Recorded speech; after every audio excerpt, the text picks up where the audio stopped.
Hello YouTube, this is Alexis, transgender duelist, and today I'm going to be bringing you one of my custom archetypes. I know I haven't uploaded in a while, but, well, things are kind of all over the place, so I just figured this would be a nice way to get back into it little by little. So, what you have on the screen right now is an archetype I call the Neko Fighter, or Neko Fighters, I don't know. I have some with an S, I have some without the S. It's supposed to be just Neko Fighter, but it's whatever. Their gimmick is that they can attack directly. When they inflict battle damage, they get to get one of 5 different effects because there are 5 main deck monsters. There's 1 Exceeds monster, I think it's 3 spell cards, and 1 trap card. They're a Fire Beast Warrior based archetype, so they get support from things like Zodiac and the tanky cards and stuff like that. Fire, so they get some support. I can't think of any good support off my head, but it's stuff like that. But let's go ahead and look into the archetype and let's see what you guys think. This is Neko Fighter Area. She is a level 3 Beast Warrior with 300 attack, 400 defense, and yes, they all have really weak stats like this. And this card can attack your opponent directly, so even if they have monsters, they can't be blocked no matter what. This is on all of them, even the Exceeds monster. And this one says send 1 random card in your extra deck to the graveyard. So this card basically can rip apart your opponent's resources in their extra deck before they can even get a chance to summon some of them, forcing your opponent to maybe summon a monster they don't want to summon at that moment just so they have it on the field so they can't be sent to the extra deck. This is Neko Fighter Sara. She has the same effect as the other one, 400 attack, and when she manages to inflict battle damage, she sends a card from the hand to the graveyard.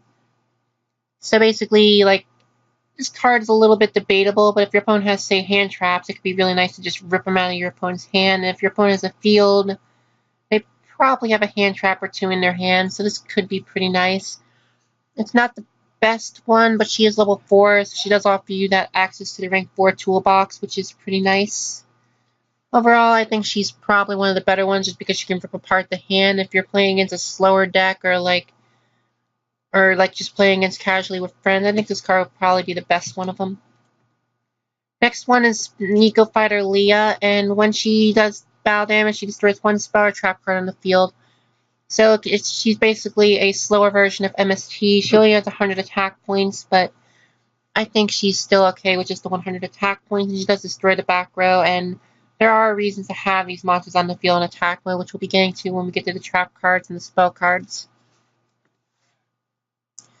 Next, I think this is the last one, right? No, we got one more. Neko Fighter Haria. She sends the top card of the opponent's deck to the graveyard. She also only has 100 attack points. Basically, she's just there to, like, slowly chip away your opponent's deck. Arguably, you wouldn't want to run her if it wasn't for one of the spell cards, just because in 2018, sending cards from your opponent's deck to the graveyard isn't really the best reliable gimmick to have, but she's also a level 1, so she's the easiest to get out of the deck compared to everybody else. So I think she's okay where she is too, but she's definitely the weakest of them, and I think you probably only want to run 1 or 2 of her. Next is Neko Fighter Emma, and if this card just inflicts battle damage, you destroy 1 monster they control. Basically, she's spot removal. It also activates during the damage step, so it's really hard for your opponent to work around.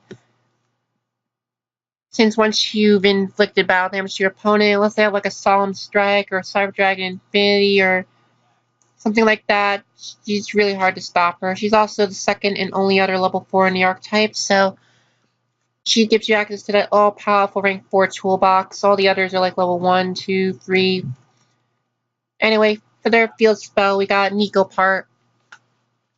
It's actually supposed to be Neko Party, but I don't know how to edit this, so I wasn't able to change it. But let's go ahead and get on to the field spell. So if you inflict battle damage to your opponent once per turn, keep in mind this does not have to be by a Neko Fighter. Add 1 Neko monster from your deck to your hand, and then you can place counters on this card for every 100 points of battle damage you inflict. Again, does not have to be by a Neko Fighter. And then Neko monsters you control will gain 100 attack points for every counter on this card.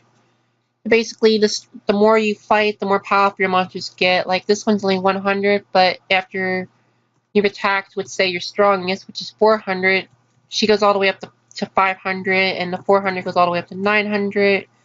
Arya goes all the way up to 4, 5, 6, 7. She goes all the way up to 700. Just slowly starts to steamroll advantage. Not the most reliable card, but it's definitely a nice little field spell for a deck I made in 2012. And this is the card that I think would probably be banned or limited if it was a card that existed in real life. But let's go ahead and look at it right now. This one is called Neko Assault Squad. It's a normal spell card that reads, special summon as many Neko monsters as possible with different names from your deck in attack mode. They can only inflict 100 points of damage each during this turn and cannot use their effects during the turn you activate this card. So, firstly, you're going to notice that they don't have any restrictions on this card outside of the monsters summoned not being able to activate their effects, which does not stop them from attacking directly. So, if you summon out 5 Neko... Also, okay, I actually edited it, never mind. So basically, you can attack your opponent directly for 500 damage, but the idea here is that, and keep in mind this was made in 2012, you go ahead, summon out your 5 Neko monsters, you go ahead and perform an Exceed summon for their Exceed monster, which we'll be getting into shortly. Normal summon out a Neko from your hand, and then you can end up drawing 4 cards, and then have 1 random effect, maybe even 2 random effects, just hit your opponent, like say ripping cards out of their hand, destroying cards they have on the field, or whatever you have. Nowadays, this would probably be like summon a Deco Talker and the Exceed monster, or summon out like 2 or 3 Nightmare monsters. It really all depends on what you were trying to do, but I'm not sure if I want to put a restriction on this card or not, because the Archetype's already so bad as it is. Like, I think the Archetype would be just a really weird anti-meta deck comparable to Watts as instead of anything else. But let me know what you guys think when we get to through it all. Okay, so now we have Neko Friendship. This card is actually a card I made after the original wave of support, along with the no, actually, this is the first card I made after the original wave of support. You can perform an additional normal summon of a Neko monster once each turn. This is a continuous effect. I didn't know how to word it, but just know it's a continuous effect. And then if a Neko monster inflicts battle damage, special summon 1 Neko monster from your deck, with a different name from your deck, then add 1 Neko monster from your deck to your hand. You can only use this effect once per turn. So basically, as you start attacking your opponent, you get more and more advantage. You get a +2 actually, because Friendship stays on the field, you get a Neko out of your deck, and then you get to special summon 1 out of your deck as well. Really nice card, and if you have the field spell, you can really start to add up that damage that you're going to be hitting your opponent with. Overall, I think this is probably the best card they have. Next, we have the Neko Charm, which is their only trap card, and this is basically like a Wabaku, which you can see in a moment. If you take damage, you can activate this card, end the battle phase, and if you do, special summon up to 2 Neko monsters in your graveyard with different names. It doesn't matter, it doesn't have any restrictions, they don't get banished, they just get summoned, and then you can do whatever you want during your turn with them. And then for the second effect, you can banish this card from your graveyard. Neko monsters you control cannot be destroyed by battle, and you take no damage from battles involving a Neko monster.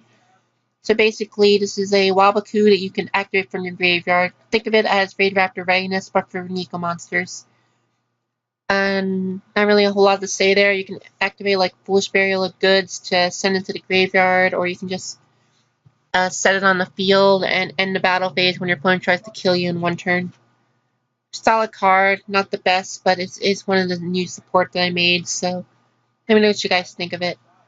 And then for their Exceed monster, which is Neko Warrior, she's got 100 attack, 100 defense. She's a level 4 Beast Warrior Exceed monster that requires 2 level 4 Neko monsters, but you can also summon her by treating level 3 or lower Neko monsters that you control as level 4 for the Exceed summon of this card. So her effect is, once per turn, you can detach 1 Exceed material from this card. Reduce the damage from reduce any battle damage you inflict this turn to 100, and if you do, you may conduct a second battle phase this turn. If this card inflicts battle damage, you get to draw 1 card. So, a few things about her real quick. One is that the drawing effect is not once per turn, so if you attack multiple times, which you will be able to do with her, you can draw multiple cards. So if you use her effect and you have nothing else, she's still a pot of greed, basically. Secondly, is that yes, she does give you a second battle phase, but she weakens all the damage that you can inflict this turn all the way down to 100. So she's there basically to stack the effects of all your different Neko fighters over here. Yeah, she's the weakest of them all, but I shouldn't think that that's fine because of the utility that she brings with her effect. Anything else I have to say about the archetype? No, not really. Let me know what you guys think of the archetype. Leave your thoughts on it in the comments below. Do you think I should edit anything? You think I should give them any more support? Let me know what you guys think in the comment section below. And this is Alexis, and I'm signing out.